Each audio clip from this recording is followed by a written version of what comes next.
సకాలంలో fee reimbursement విడుదలగాక ఇటు విద్యార్థులు అటు కాలేజీ యాజమాన్యాలు చాలా వరకు గ్రౌండ్లో ఇబ్బందులు పడుతున్న సిచ్యువేషన్స్ ఉన్నాయి. ఇలాంటి తరుణంలో విద్యార్థి సంఘ నాయకులందరూ కూడా ఎస్పెషల్లీ బీసీ విద్యార్థి సంఘ నాయకులు ఈరోజు హయ్యర్ ఎడ్యుకేషన్ ముట్టడికి పిలుపునిచ్చారు.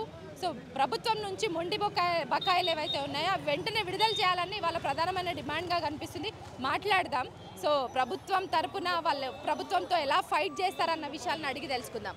ఏంటి అసలు గవర్నమెంట్ అసలు పట్టించుకుంటలేదు నిజం చెప్పాలంటే ఫీజు రియంబర్స్మెంట్ విషయంలో ఏదో కమిటీలు వేసి కాలయాపన చేస్తున్నట్టయితే కనిపిస్తుంది. దీన్ని ఎట్లా చూస్తారు? విద్యార్థి సమస్యలు అంటే ప్రభుత్వానికి దున్నపోతు మీద వర్షం కురిసినట్లుగా ఉంది. విద్యార్థులకు రావాల్సినటువంటి 8,500 కోట్ల రూపాయలు విడుదల చేయాలని చెప్పి ఇలా హైయర్ ఎడ్యుకేషన్ ఆఫీస్ను ఆర్ కృష్ణ ఆధ్వర్యంలో బీసీ విద్యార్థి సంఘ అధ్యక్షతన పెద్ద ఎత్తున వేలాది మంది విద్యార్థులతో ముట్టడించడం జరిగింది.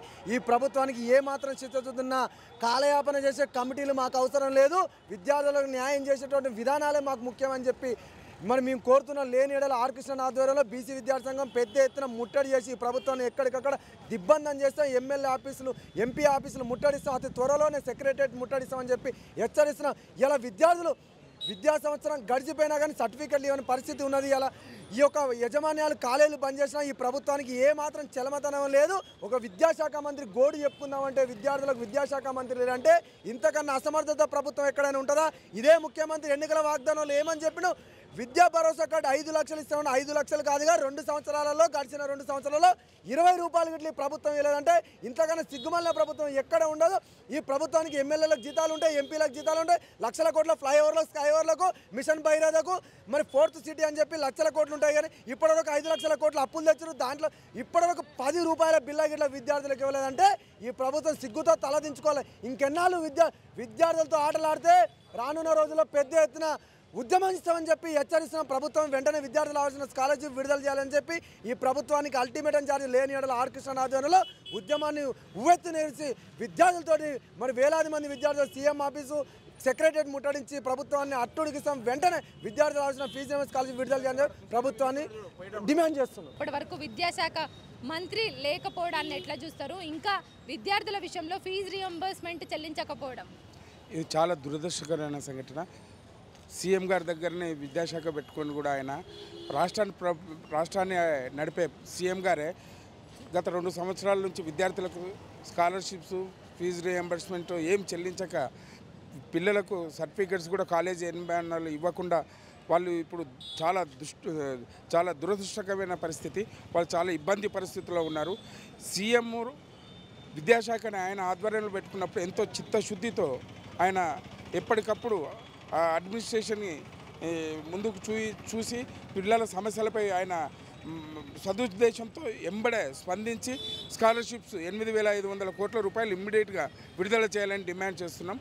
లేదంటే రాష్ట్ర వ్యాప్తంగా విద్యార్థులు సీఎం ఇంటిని కానీ లేకుంటే సెక్రటరియట్ని కానీ మినిస్టర్స్ ఇంటిని కానీ దిగ్బంధం చేసి ముట్టడి చేయాల్సిన పరిస్థితి ఏర్పడుతుందని మీ ద్వారా ప్రభుత్వాన్ని హెచ్చరిస్తున్నాం. మేడం, ఇప్పుడు ఉన్నటువంటి కాంగ్రెస్ ప్రభుత్వం వీక్గా ఉంది, కొంత టైం ఇవ్వాలని అడుగుతున్నారు. కానీ యాజమాన్యాలు అది వినకుండా డైరెక్ట్ కాల్ ఫార్వర్డ్ చేసేసి అంటే ఇప్పుడు బంద్ ప్రకటించేసి ఆల్రెడీ 5 రోజులు అయింది. అయినా ప్రభుత్వం నిమ్మకు నీరెత్తనట్టే ఉంది. ఎట్లా చూస్తారు దాన్ని? నేను ఈ రాష్ట్ర ప్రభుత్వానికి నేను ఒక్కటే గుర్తు చేస్తున్నా, రాష్ట్ర ప్రభుత్వానికి అధికారులకు సిగ్గు శరం ఉంటే కనుక ఇంకా టైం ఇవ్వడం అనేది సబబు కాదు. ఇప్పటికీ 2 ఏళ్ళు గడిచింది కాంగ్రెస్ ప్రభుత్వం వచ్చిన తర్వాత. గత ప్రభుత్వంలో ఫీజు రియంబర్స్మెంట్ ఇవ్వకపోతేనే ఆ ప్రభుత్వాన్ని బందబెట్టినాం. ఇది వాస్తవమా కాదా? మరి కాంగ్రెస్ ప్రభుత్వం తీసుకొచ్చిన తర్వాత విద్య అందని ద్రాక్షలాగా తయారైందనేది వాస్తవమా కాదా? ఇలా ఒక ఎడ్యుకేషన్ మినిస్టర్ లేడు, ఫీజు రియంబర్స్మెంట్ స్కాలర్షిప్ రాకపోతే ఎవరికి చెప్పుకోవాలో ఒకసారి ఆలోచన చేయాలి. ముఖ్యమంత్రి గారు గౌరవనీయులు పెద్దలు సమర్థుడు. ఇలా ఆయన డిప్యూటీ సీఎం గారికి వెంటనే అదేవిధంగా ఫైనాన్స్ సెక్రటరీ గారికి పిల్లల ఫీజు రియంబర్స్మెంట్ స్కాలర్షిప్లు పెండింగ్ పెట్టకండి, టోటల్గా క్లియర్ చేయండి అని చెప్పి ఒక దిక్కుంగా ఆయన చెప్తుంటే వీళ్ళు మాత్రం కమిషన్ల కోసం 10% కమిషన్ల కోసం ఇలా పిల్లల విద్యను భవిష్యత్తుతో చెలగాటం ఆడుతున్నారు. ఇది ఆర్ కృష్ణ గారు పోరాడి తన త్యాగ ఫలితంగా ఇవాళ పెట్టిన రియంబర్స్మెంట్ ఇలా 14 లక్షలు ప్రతి సంవత్సరం చదువుకొని విద్యా ఉద్యోగ ఆర్థికంగా ఎదుగుదలకు ఒక పునాదిగా ఎడ్యుకేషన్, అదే ఎడ్యుకేషన్ ఇలా పిల్లలకు దూరమయ్యే ప్రమాదం ఉంది. కాబట్టి ఇలా కాలేజ్ యాజమాన్యం కూడా చాలా టైం ఇచ్చింది. కాబట్టి ఇలా విద్యార్థులను మొత్తం టోటల్గా కాలేజీలు ఇంజనీరింగ్ డిగ్రీలు బంద్ జరిపి ఇవాళ వాళ్ళు ధర్నా చేస్తున్నారు. దానికి కారణం రాష్ట్ర ప్రభుత్వం అసమర్థతనా లేకపోతే ముఖ్యమంత్రి గారి అసమర్థతనో ఒకసారి ఆలోచన చేయాలి. అందుకని మీరు పెండింగ్లో ఉన్న ఫీజు రీయింబర్స్మెంట్ స్కాలర్షిప్లు వెంటనే విడుదల చేయకపోతే ఇవాళ మీరు టైం అడుగుతున్నారు. విద్యార్థుల దగ్గర భవిష్యత్తు టైం లేదు. ఇలా రౌడీలు గుండాలు నక్సలైట్లు ఎక్కడ పడితే అక్కడ గంజాయికి తయారవుతున్నారు. ఆ ప్రమాదం నుంచి కాపాడాలంటే విద్యార్థుల ఎడ్యుకేషన్ పటిష్టం చేయాల్సిన బాధ్యత రాష్ట్ర ప్రభుత్వం మీద ఉంది. కాబట్టి మీరు వెంటనే పెండింగ్లో ఉన్న బకాయిలు 6,500 కోట్లు సెక్రటరియట్లో టీ బిస్కెట్ ఖర్చు కాదండి, 6,500 కోట్ల కోసం మీకు టైం కావాలా? దానికోసం ఒక మంత్రి కమిటీ వేస్తారా? ఇది ఆలోచించాల్సిన విషయం కాదు. సమయం ఆసన్నమైంది.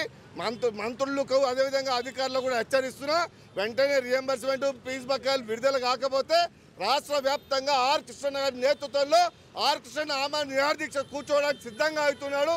కృష్ణకు ఏదన్నా జరిగితే రాష్ట్రం అగ్నిగుండం కావడానికి సిద్ధంగా ఉన్నారని చెప్పి కూడా హెచ్చరిస్తున్నా. సో మొత్తానికైతే విద్యార్థులకు, నిరుపేద విద్యార్థులకు ఎస్పెషల్లీ విద్యను దూరం చేసే విధంగా ప్రభుత్వ వ్యవహార శైలి ఉంది. ఇప్పటికైనా ఫీజు రియంబర్స్మెంట్ విడుదల చేస్తే విద్యా ప్రమాణాలు కాపాడిన వాళ్ళు అవుతారు. అది చేయకుండా విద్యార్థులను బకాయిలు ఏదైతే ఉన్నాయో అవి ఫీజు రియంబర్స్మెంట్ బకాయిలు విడుదల చేయకపోతే విద్యా ప్రమాణాలు దెబ్బతినేటువంటి అవకాశాలు ఉన్నాయి. విద్యార్థులు కూడా గంజాయిలు లేకపోతే రౌడీలు దందాలు చేసేటువంటి ఈ కార్యాచరణకు దిగుతున్నారు తప్ప ఇలాంటివన్నీ కూడా ఇవన్నీ కూడా సక్రమంగా గాడిన పడాలంటే సో ఇప్పుడున్నటువంటి గవర్నమెంట్ వెంటనే ఫీజు రియంబర్స్మెంట్ విడుదల చేసి వాళ్ళకి స్కాలర్షిప్లు అందించాలని కూడా డిమాండ్ చేస్తున్నారు. లేదంటే రాష్ట్రంలో ఇప్పుడున్నటువంటి విద్యాశాఖ మంత్రి కూడా లేకుండా విద్య ఎట్లా గాడిన పడుతుందని కూడా వీళ్ళు క్వశ్చన్ చేస్తున్నారు. లేదంటే రానున్న రోజుల్లో సెక్రటేరియట్ ముట్టడికి పిలుపునిచ్చి ఇప్పుడున్నటువంటి బకాయిల విషయంలో ఈ పోరాటాన్ని మరింత ఉధృతం చేస్తామనేసి కూడా హెచ్చరిస్తున్నారు బీసీ సంఘ నాయకులు. అట్లాగే బీసీ విద్యార్థి సంఘ నాయకులు అందరూ కలిసి కూడా ఈ పోరాటాన్ని మరింత ఉధృతం చేస్తామని ప్రభుత్వాన్ని హెచ్చరిస్తున్నారు. కెమెరా పర్సన్ వీరేంద్రతో హరిత, తెలంగాణ ఫోకస్.